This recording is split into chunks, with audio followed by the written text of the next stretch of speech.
Hi, this is Nick Wilson from ProgrammExpress with a short video demonstration for the BodyShop supply chain team. I'll be showing ProgrammExpress, the web-based portfolio, program and project tracking solution, which is cloud-based. I'll be using a demo site. If you were to start working with us, each of our clients has their own database, so it would be the bodyshop.programmexpress.co.uk or tbs.programmexpress.co.uk or whatever you wanted it to be called, .programmexpress.co.uk. I can log on with many views. I'm going to start by showing the administrator view of how we get into ProgrammExpress and what it shows us. So by logging on as an administrator, it will take us to what we call our home screen, which is a dashboard of all our portfolios, programs and projects. The reg status of them against each of the modules. So to start off with, we've set up a structure which shows TBS, DC Peak Portfolio, and then you will recognize the programs or the major projects that sit under that umbrella.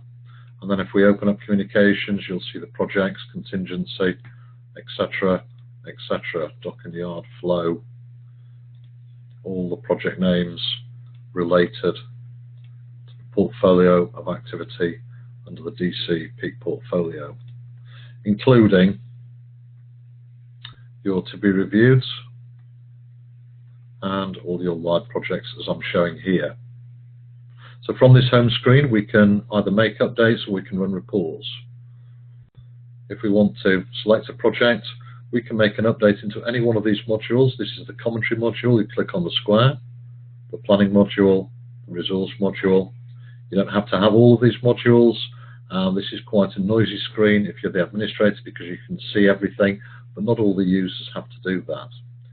Better described through the Updates tab, showing the commentary, plan, resources, costs, benefits, impacts, risks and logs.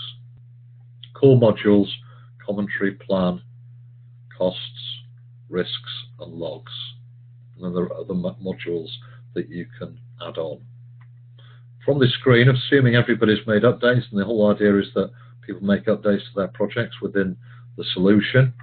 If I'm an administrator and I want to run reports for meetings, what that means I can do is I can go to my shared reports and I can run, for example, a reg status summary, which really takes away the need for somebody pulling together an Excel of everybody's project updates.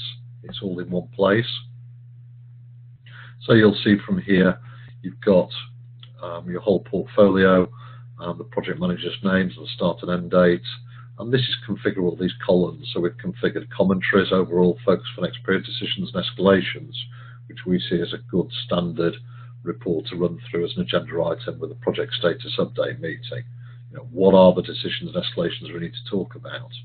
The focus for next period, that we've got that, we don't really need to talk about some of the other stuff. We want to talk about what we need to talk about. So yes, you'll see here, again, following the structure we showed on the home page, here's the reg status report of all your projects. That's just one example, and you can configure that similar report in a different way. You'll see that we've got more than one version of that reg status summary report. I could go to the Gantt chart. Let's have a look at everybody's plan. We recommend it's a high-level plan from a program reporting perspective, although you can add detail and you can filter out that detail. These are just demo phases that we have in here to show, but you'll see now that we've got all the projects sitting within the programs and portfolios, and we'll see the timeline, and we use the red, amber, green methodology for our taskbars. So red means it's missed a date, and amber means it's now forecasting to be later than what was expected by the steering or governance committee. So it starts to flag up where you've got problems or changes within your plan for discussion. You will also see that what we have done is we've wired up a new structure called priority ones. We've taken all your priority ones and we've wired those in. We don't have to duplicate. Those are the same projects that sit within the main portfolio, but we can create different views. Created a view of priority one, and for example here I can run a one-page summary PPT report. Now this will produce a one-pager. We can produce more detailed project reports, but this is more of a detailed one-pager for each of the priority 1 projects. So you'll see there, all your projects automatically created the priority 1 projects into a PowerPoint looking slide. That will create in PDF. If I wanted to go to my reports, this is where we create these shared reports. I have saved reports. I can go to my one-page summary PPT, change the settings, and change the format from PDF. I could change that to images, to GIF, JPEG, PNG, etc. So we can produce all of those reports, but of course it's only as good as the data that goes in it. What we try and do is we might try and make the data entry as simple as possible. So I'm going to log on as a user, an example user, and they will see a different view. So back into the same database, not the administrator, I'm a project manager. And we configure and we set up what these look like. So I'm going to log on as Matt, who seems to have most of the systems projects. Log in into the home screen as usual. And what this will show is only the projects that Matt has to update and only the modules that has to be updated. So it's a lot simpler screen, and also Matt can also run those reports because they've been shared, or can set up his own reports and produce a report so that he can see what his update looks like following having made that update. So a couple of quick updates into the commentary screen. The overall status, change it back to green status for now. Change the achieve last period, focus for next period, and the decisions and escalations. You only have to update the comments of the reports that you're generating. So I've quickly made an update.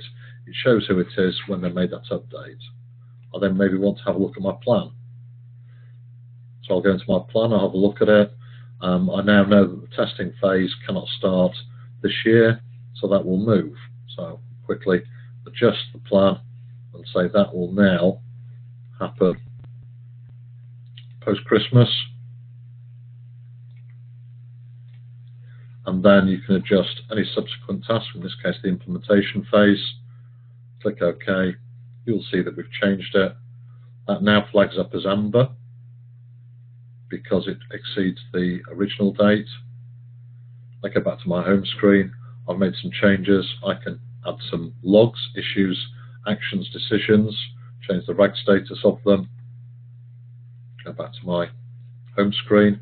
And when I've made my updates, I could run, because I've configured my own report, one-page PPT for this specific project. Does it look right? That's the update that I've made the changes to the plan, made the changes to some of the commentary fields. Yeah, I'm okay with that. Or I could go into my reporting screen and just run one of the standard reports and even save that report if I wanted to.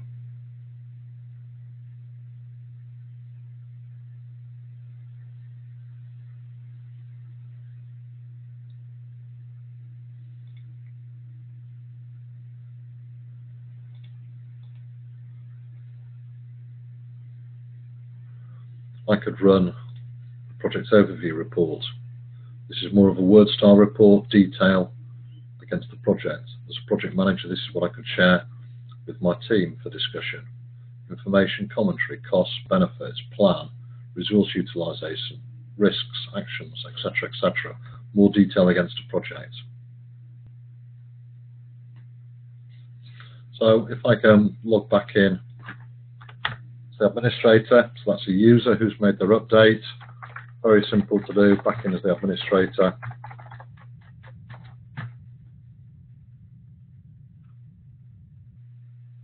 I can even run a report now if I want to, of a RAG status report, and change the settings to show when the project was last updated. So we can have a look at the health, and there are many administrator reports to be able to do that. So we can see, if I open that up, when that project was last updated. So, to summarise, quick to set up structure, quick to implement solution, powerful reporting at portfolio and program level specifically, but some detailed project reporting if you so wish, and simple updates by using different filtered views. Hope that helps, and potentially that we can start working together. We could be up and running very quickly.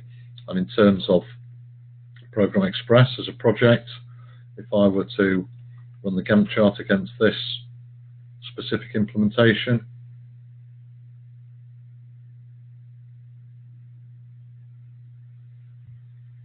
we'd be able to see that we could initiate and configure a database within a week. There's a bit of governance and training set up to do, but the training is not too onerous. And then we start to set up all the data, which the project manager should do, have some first pass reporting, have a look at it internally, and then start to be able to distribute out to the business and out to senior stakeholders. All that will take about 1 month, but we could be up and running within 2 to 3 days to be able to start populating data, setting up structure, etc. That concludes the short video demonstration of ProgrammExpress again. Hopefully this meets the requirements and there's some potential for us to be working together.